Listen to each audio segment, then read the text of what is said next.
Hello दोस्तों, स्वागत है आपका मेरे YouTube चैनल परीक्षा प्लान में। तो आज की वीडियो में मानचित्रों के बारे में जानेंगे। क्लास 6 की बुक का चौथा चैप्टर है, ज्योग्राफी की ये चौथी क्लास है। तो मानचित्रों के बारे में और उनके प्रकारों के बारे में जानेंगे। तो चलिए वीडियो को शुरू करते हैं। लिखा है, आप पिछले अध्याय में ग्लोब के महत्व के बारे में पढ़ चुके हैं। ग्लोब में अध्ययन की कुछ सीमाएं होती हैं। जब हम पूरी पृथ्वी का अध्ययन करना चाहते हैं तब ग्लोब हमारे लिए काफी उपयोगी साबित होता है। लेकिन जब हम पृथ्वी के केवल एक भाग जैसे अपने देश, राज्यों, जिलों, शहरों तथा गांवों के बारे में अध्ययन करना चाहते हैं तो यह हमारे लिए उतना उपयोगी साबित नहीं होता। यानी जब हमें पूरी पृथ्वी का अध्ययन करना है, उस पृथ्वी के बारे में अध्ययन करना है, तो उसके लिए ग्लोब की आवश्यकता पड़ती है।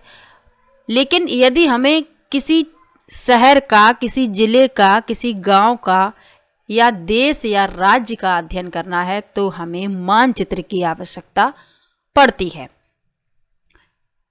आगे लिखा है, ऐसी स्थिति में हम मानचित्रों का उपयोग करते हैं। मानचित्र पृथ्वी की सतह या इसके एक भाग का पैमाने के माध्यम से चपटी सतह पर खींचा गया चित्र है। लेकिन एक गोलाकार सतह को पूरी तरह से चपटा करना असंभव है। आगे लिखा हुआ है, मानचित्र हमारी विभिन्न जरूरतों के लिए आवश्यक है। कुछ मानचित्र एक छोटे क्षेत्र को एवं कुछ तथ्यों को दर्शाता है। दूसरे मानचित्र में एक बड़ी किताब की तरह तथ्य हो सकते हैं। जब बहुत से मानचित्रों को एक साथ रख दिया जाता है तब एक एटलस बन जाता है। यानी बहुत से मानचित्र जब एक साथ रख दिए जाएं तो वह कहलाता है एटलस। एटलस विभिन्न प्रकारों तथा अलग अलग पैमाने से खींची गई मापों पर आधारित होता है। मानचित्रों से एक ग्लोब की अपेक्षा हमें ज्यादा जानकारी प्राप्त होती है। मानचित्र विभिन्न प्रकार के होते हैं जिनमें से कुछ को नीचे वर्णित किया गया है। तो ग्लोब की अपेक्षा हमें मानचित्र से ज्यादा जानकारी प्राप्त होती है, क्योंकि ग्लोब जो है वह पृथ्वी का प्रतिरूप है और उससे उतनी जानकारी प्राप्त नहीं हो पाती जितनी मानचित्र से प्राप्त कर लेते हैं। अब मानचित्रों के कुछ प्रकारों के बारे में बताया गया है। तो पहला है भौतिक मानचित्र। तो लिखा है, पृथ्वी की प्राकृतिक आकृतियों जैसे पर्वतों, पठारों, मैदानों, नदियों, महासागरों इत्यादि को दर्शाने वाले मानचित्रों को भौतिक या उच्चावच मानचित्र कहा जाता है। यानी कि जो मानचित्र प्राकृतिक आकृतियों को दर्शाते हैं, तो प्राकृतिक आकृतियां हो गई पर्वत, पठार, नदियां, मैदान, महासागर, तो इनको जो दर्शाए तो ऐसा मानचित्र कहलाता है भौतिक मानचित्र। इसे ही उच्चावच मानचित्र भी कहा जाता है। तो प्रश्न यदि पूछा जाए कि पर्वत, पठारों, मैदानों, नदियों को दर्शाने वाला मानचित्र क्या कहलाता है, तो याद रखिए वह भौतिक मानचित्र कहलाता है। अगला है राजनीतिक मानचित्र।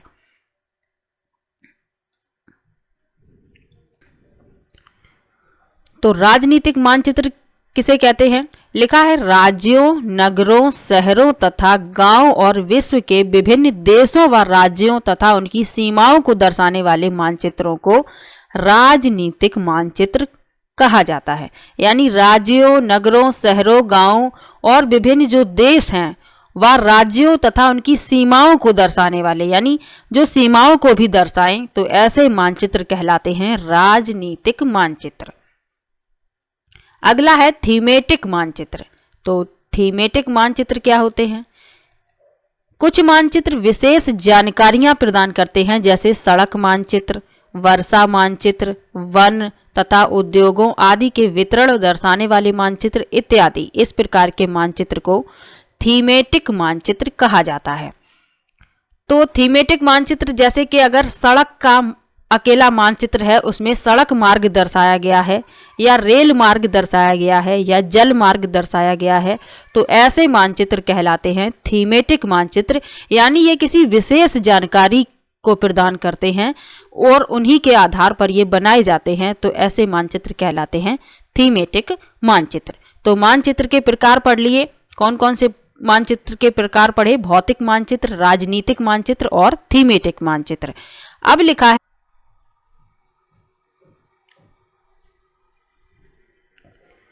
अब लिखा है मानचित्र के 3 घटक हैं, दूरी, दिशा और प्रतीक।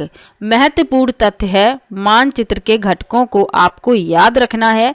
3 घटक होते हैं, दूरी, दिशा और प्रतीक। तो चलिए तीनों के बारे में अलग अलग लिखा है, अलग अलग तरीके से समझाया गया है, तो इनको भी पढ़ लेते हैं।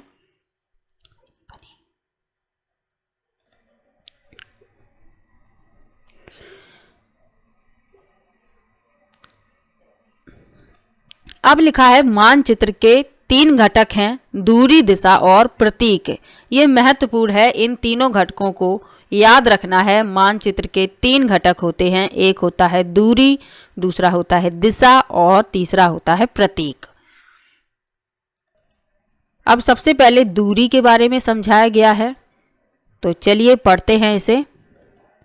लिखा है मानचित्र एक आरेखण होता है जो कि पूरे विश्व या उसके एक भाग को छोटा कर कागज के एक पन्ने पर दर्शाता है, या यह कह सकते हैं कि मानचित्र छोटे पैमाने पर खींचे जाते हैं, लेकिन इसे इतनी सावधानी से छोटा किया जाता है ताकि स्थानों के बीच की दूरी वास्तविक रहे।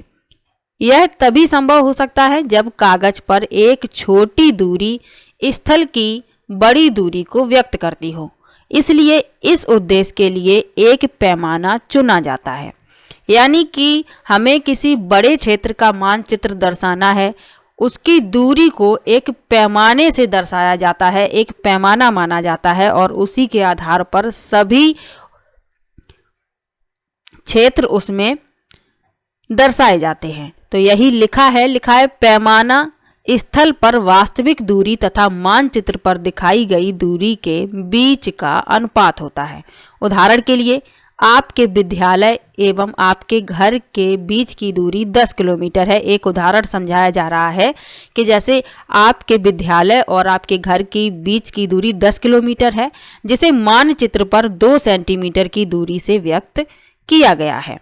इसका अभिप्राय है कि मानचित्र का 1 सेंटीमीटर स्थल 5 किलोमीटर को दर्शाएगा। आपके रेखाचित्र का पैमाना होगा 1 सेंटीमीटर बराबर 5 किलोमीटर। इस प्रकार पैमाना किसी भी मानचित्र के लिए बहुत महत्वपूर्ण होता है। अगर आपको पैमाने की जानकारी है तो आप मानचित्र पर दिए गए किसी भी 2 स्थानों के बीच की दूरी को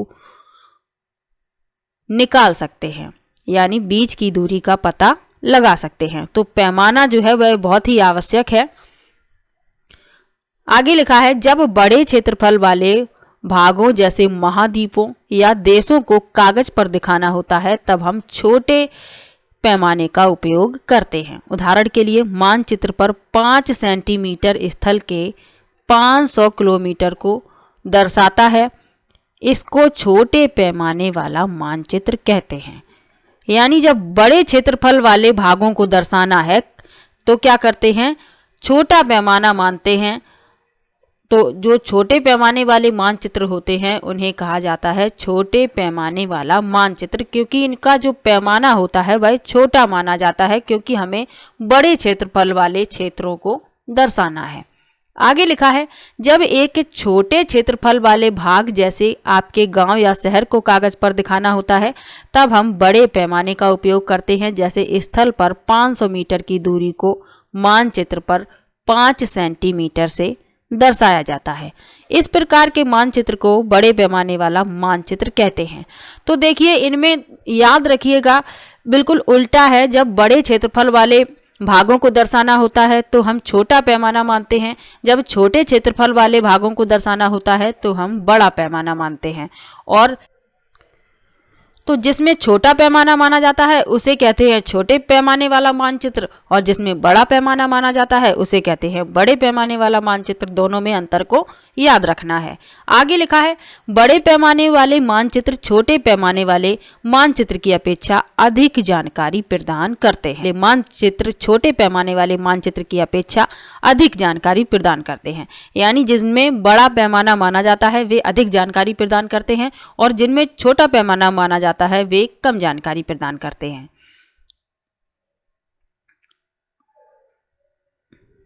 यहाँ दिखाया गया है मानचित्र बनाकर, ये विद्यालय है, यहाँ पैमाना लिखा हुआ है नीचे।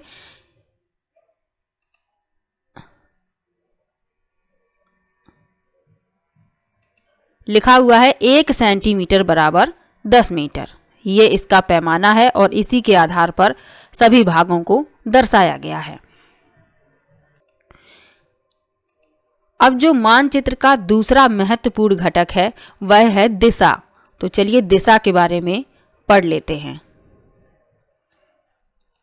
लिखा है अधिकतर मानचित्रों में ऊपर दाहिनी तरफ तीर का निशान बना होता है जिसके ऊपर अक्षर उ लिखा होता है। यह तीर का निशान उत्तर दिशा को दर्शाता है। इसे उत्तर रेखा कहा जाता है। जब आप उत्तर के बारे में जानते हैं तब आप दूसरी दिशाओं जैसे पूर्व पश्चिम तथा दक्षिण के बारे में पता लगा सकते हैं।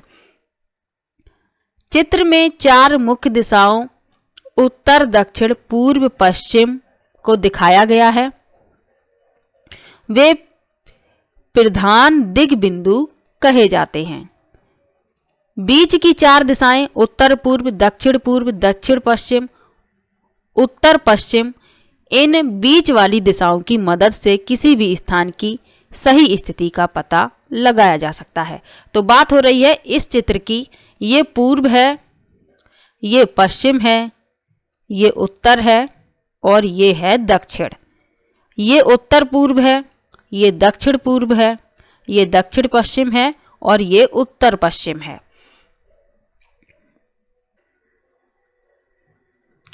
आगे लिखा भी है, लिखा है हम दिक् सूचक की सहायता से किसी स्थान की दिशा का पता लगा सकते हैं। यह एक यंत्र है जिसकी सहायता से मुख्य दिशाओं का पता लगाया जाता है। इसकी चुंबकीय सुई की दिशा हमेशा उत्तर दक्षिण दिशा में होती है, जैसा कि चित्र में दिखाया गया है। एक बार फिर से दिखा देते हैं कि इसकी जो चुंबकीय सुई है उसकी जो दिशा है वह उत्तर दक्षिण में है। ये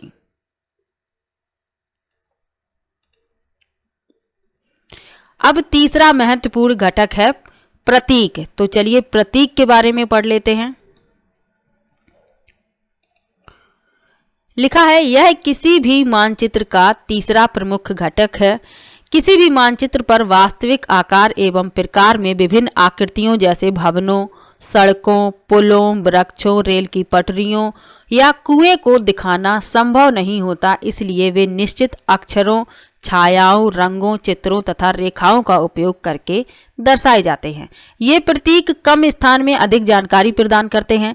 इन प्रतीकों के इस्तेमाल के द्वारा मानचित्र को आसानी से खींचा जा सकता है तथा इनका अध्ययन करना आसान होता है।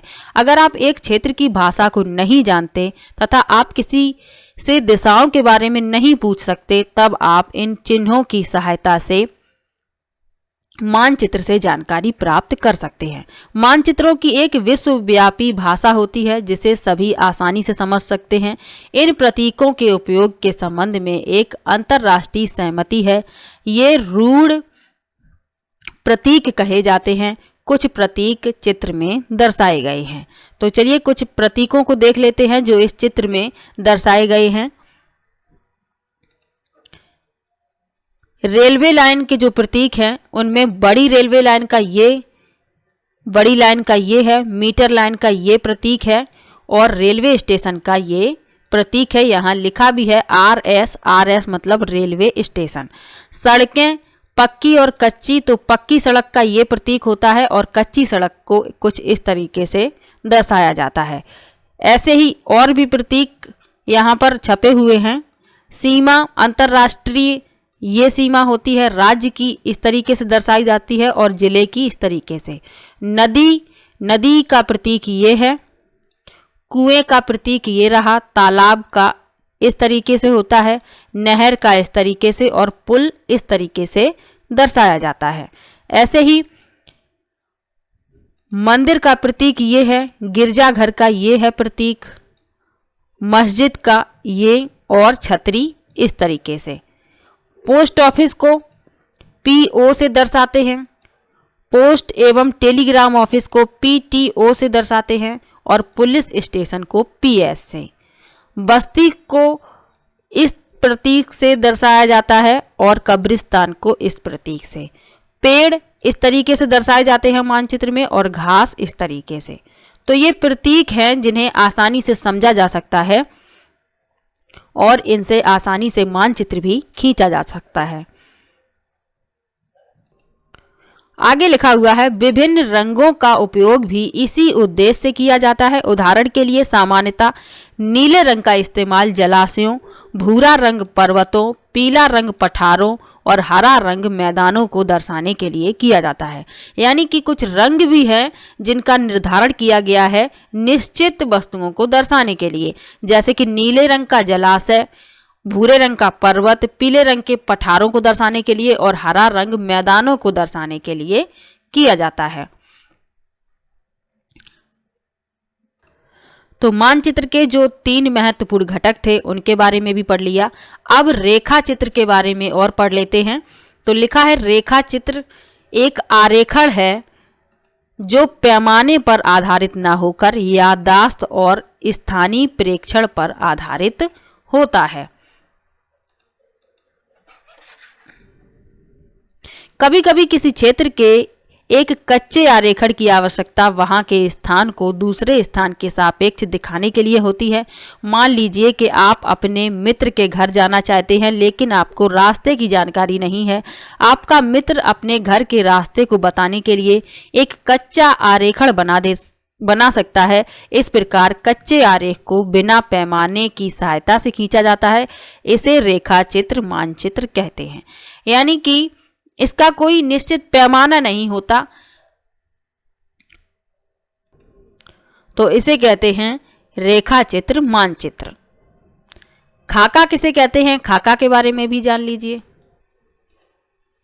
एक छोटे क्षेत्र का बड़े पैमाने पर खींचा गया रेखा चित्र खाका कहा जाता है। यानी छोटा क्षेत्र है लेकिन उसका जो रेखा चित्र खींचा गया है बड़े पैमाने पर खींचा गया है, तो इसे कहते हैं खाका। जैसे हमें किसी कमरे की लंबाई और चौड़ाई के बारे में जानना है तो उसे मानचित्र में नहीं दिखाया जा सकता, तो उस समय हम लोग क्या करते हैं, बड़े पैमाने वाला एक रेखा चित्र खींच सकते हैं जिसे खाका कहते हैं। तो इस खाका के बारे में भी जान लिया। तो आज के लेसन में कुछ महत्वपूर्ण तथ्य थे जिनके बारे में जाना, मानचित्र के बारे में जाना, उसके प्रकार के। तो वीडियो कैसा लगा कमेंट बॉक्स में जरूर बताइएगा। वीडियो को लाइक कीजिए, शेयर कीजिए और चैनल को सब्सक्राइब कर लीजिए। मिलते हैं नेक्स्ट वीडियो में, तब तक के लिए बाय बाय।